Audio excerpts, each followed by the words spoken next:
Welcome back to this week's edition of the Future Quake Show. I'm Dr. Future. And I am Tom Bionic. Yes, you are. And it's great to be back with everybody here. We have a new guest and a new weeks of shows at Future Quake. We're going to have Sharon and Derek Gilbert from Peering into Darkness Radio. Boy, I tell you, I'm excited about these two folks. They're talking about both their faith and what they've been doing. It's very similar to what we've been doing, really. A very similar show with very similar guests and topics and sort of kindred spirits. And they've been around about as long as we have on radio, and they're going to share a little bit about what some of their insights and perspectives have been from some other different views within the world of Christianity, much like what we cover here. Very knowledgeable guests all around. Oh, everybody's going to love them, but we need to hurry and get off here because we've got a lot of information to carry in interviews. So let's just jump right in. No further ado, let's get on to our interview with Derek and Sharon Gilbert, and then we'll be right back with our wrap-up on Future Quake. Good evening, ladies and gentlemen, and welcome back to the Future Quake Show. This is Dr. Future and Tom Bionic interviewing our guests for this week, Derek and Sharon Gilbert, who are the host of the Peering into Darkness radio program and podcast. And we're going to talk about the future of alternative Christian media and world events. And Derek and Sharon, I just want to tell you it's wonderful to have you on our show tonight. We're honored to be here. And it's great. We're using a high-tech service through Skype, which is it's still in test mode, but I'm liking the results. Oh yeah, it's much better quality than what we've been doing so far. Yeah. And I want to go out on the record here for our radio listeners and just thank both of you for your advisory role as we've tried to get a fledgling Future Quake studio here up to speed, and sure appreciate your all's contributions to us. Well, we recommended the reclining chairs with the built-in cup holders. That's really how we've got our studio Cup holders, donut holders. You got to have those. Yeah, a little side table for snacks. I like the way you guys think. That's a good idea. Well, we've been wanting to have you on for a long, long time, and one of the reasons why is that if the Future Quake Show had a cousin show, it would be the Peering into Darkness show at PID Radio, because as I understand it, you all came on just about a month before Future Quake debuted. I think you all started in March of 2005, and we began in April 2005.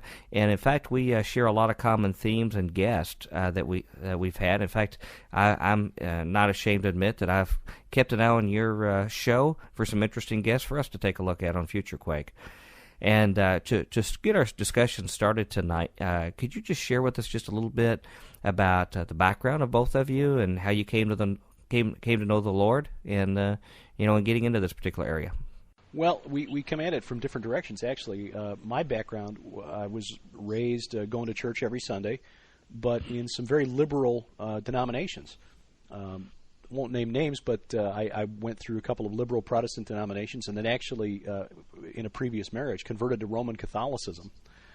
So Sharon says, I am a walking, talking proof of predestination, if there is such a thing. I think actually it was when my first marriage broke up that I started looking for answers. Because I thought as a father I needed to know what it was specifically that I believed in order to properly raise up my daughter in the way she should go. And she was with me. I was the primary caregiver for a while, Mr. Mom for a little while. That was a pretty strong motivation to actually open the Bible after years and years of going to church and read it. And much to my surprise, there were a lot of things in there that I didn't know, things that weren't in there that I had assumed were, and was on that journey when Sharon and I met through this wonderful tool called the Internet, actually. And I think through her inspiration, because she truly does inspire me to do more than I would do on my own, I really dug deeper into the Word, and I guess I inherited a little bit of my dad's engineer brain. I wanted to see the connections and see the evidence and the proof that the New Testament specifically, but the Bible in general, is true as it's written. And after digging into it and really thinking through the evidence for the truth of the Bible, became convinced that, this really is the most logical explanation for the existence of what we call Christianity today, that the New Testament is true as it's written. And once that hit me, it was like flipping a switch. It's like, okay, now I have to do something about that information, because once you understand that Jesus Christ is Lord, then you have to, then you no longer have the excuse of, well, I didn't know. You have to make a decision. And so that's, now even though I did confess Jesus Christ as Lord and Savior when I was in the 6th grade, I don't think I really understood what that meant, because I spent a lot of years living in a way that didn't differentiate between the rest of the world. I was in the world and of the world. And I think after that switch was flipped, it was no longer possible to continue down that path. So for me, it was a longer journey that took me through a lot of different things that a professing Christian probably shouldn't have been engaged in. And for me, it was about the evidence. It was about connecting the dots and seeing what picture developed. And I think that Sharon will tell you that's a bit different from her path. Mine is radically different from your path. You know, it's really funny because the two of us represent polar opposites in how we came to know the Lord. And because of that, you, Derek, you've answered many, many emails from listeners who have the same problem you do. They're like Thomas. They want to put their fingers in those holes, in the wounds, and they want proof. You're like that. You have that sort of a mind. The Lord made you that way. I wasn't like that. I've never been like that. And so I have a tough time answering an email from a listener who's asking for proofs, even though I'm quite familiar with the Bible. I've been studying it for over 40 years. I have a tough time identifying with that sort of questioning, because I honestly think, Mike and Tom, that I'm Dr. Future and Tom, that I came to know the Lord probably when I was 3 or 4 years old. But I didn't walk the aisle, so to speak, until I was 9. From my earliest memory, I can remember talking to the Lord. And wow. I remember lying in my bed or on a hillside in the backyard and literally talking to the Lord. And I could almost audibly hear him talking back. And from the earliest age, I know that one of the gifts of the Holy Spirit is faith. And we all have faith, but for whatever reason, the Lord just heaped it on me from the time I was really young. And so I was screaming every Sunday in church, please let me go down the aisle today. And my parents would always say, no, you're not old enough.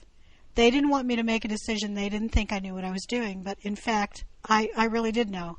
And so finally when I was 9, I got to go forward. And I've had an uphill and downhill sort of journey since then. When I wandered off the path for a bit in my teen years, and I think a lot of us do that. But the Lord has very graciously and lovingly stood there on the path waiting for me to come back. And when I finally did, boy, I'll tell you what, He's led me to the greatest husband in the whole wide world. Well, I see you all as a type of first family of alternative Christian radio. And we're the mom and dad. Yeah. Oh, Ozzie and Harry. Seriously, like the Carter family of internet radio. Yeah. Seriously, you all have really changed the face of internet radio, and particularly from the Christian realm. I'd like to know, and I'm sure our listeners would like to know, how did you decide to enter the world of radio, and in particular internet radio, and what kind of mission do you have and do you seek to accomplish with your show? Well, I'll start off on that one.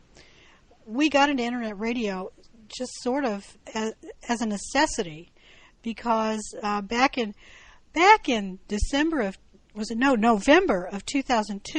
Mm-hmm. It was 2002, yeah, tickety-two. Right? Tickety-two. That I got involved, and Derek got involved in the National Novel Writing Month competition. It's NaNoWriMo, and it's every November. You have the 30 days of November to write an entire novel. You have to write at least 50,000 words.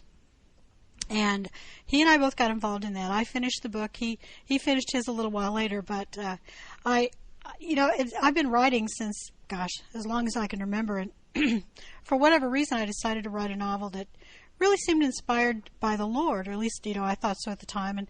And when it was all done and edited, I thought, I'm going to send this off. And lo and behold, I found a publisher. And the publisher very quickly said, well, we're going to get your book up and running, and we want you to have a website, and we need to find ways to help you publicize yourselves. Maybe we ought to do some TV shows. And Derek, whose background is radio, said, no, maybe we ought to do radio. And, of course, he and I are both super geeks, and I'm going to let you take the story from there. And it was so it was the spring of 2003 then, and well, gosh, was it? No, it was 2004 because the book actually came out in 2004. Right. So it takes a while to get a book off the ground. Right, and actually that process was very quick compared to the way many times it's 2 or 3 years. Sure. Yeah. So anyway, the fall of 04, early 2005, we were looking for a way to use the tools that we had available to us in order to market the books, to try to promote ourselves and promote the novels. Well, we kept having this back and forth battle with the publisher. Well, we want you to do, television programs, and we'll have you come out here to California, and we'll film you doing this and that. Well, Derek had a full-time job, and we couldn't afford to fly to California, and we just kept saying, that's a lot of money, and we don't really see that that's going to get a whole lot of attention anyway. Right. Television and terrestrial broadcasters, television and radio, for the most part, are geographically limited. But the Internet is not. The Internet is global.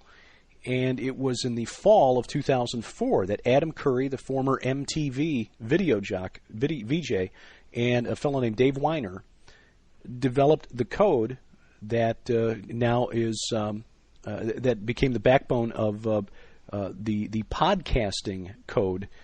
Basically, it's a means by which you can syndicate through the Internet the information needed for other software like iTunes or other podcasting or podcatching programs to find audio or video now clips and automatically download them to a computer.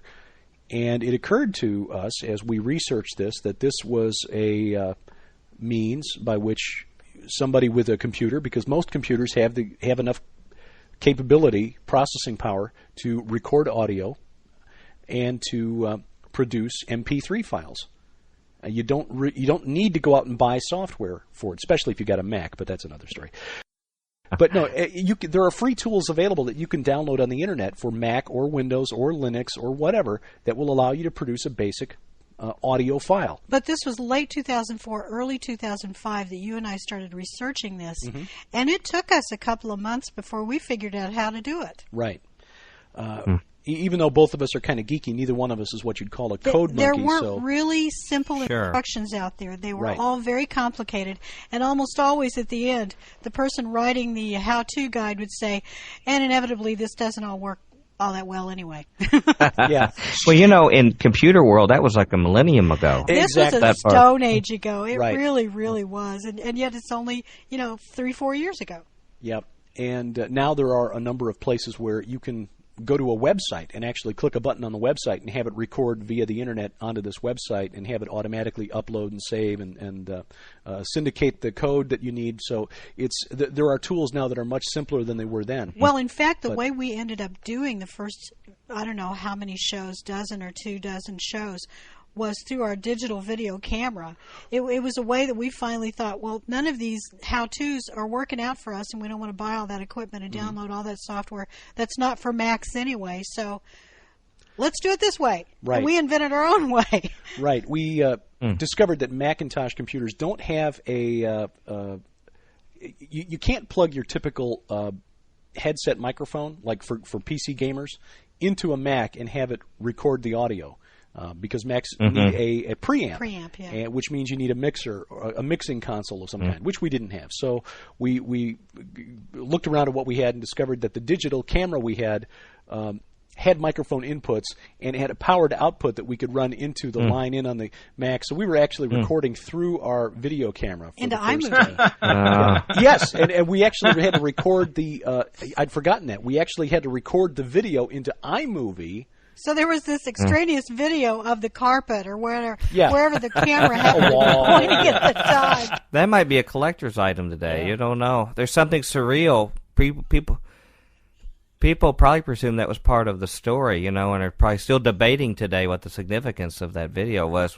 So bottom line is, you began the show to promote your books and related topics, but then you started branching out on all sorts of very, very interesting guests, correct? It only took one show for us to realize, well, we're done on that. That was only 15 minutes. And I think, gosh, who was our first guest? Was it our first guest? Nyman? I believe. No, Henry Nyman? I think our first guest was actually another author. It was James Rollins.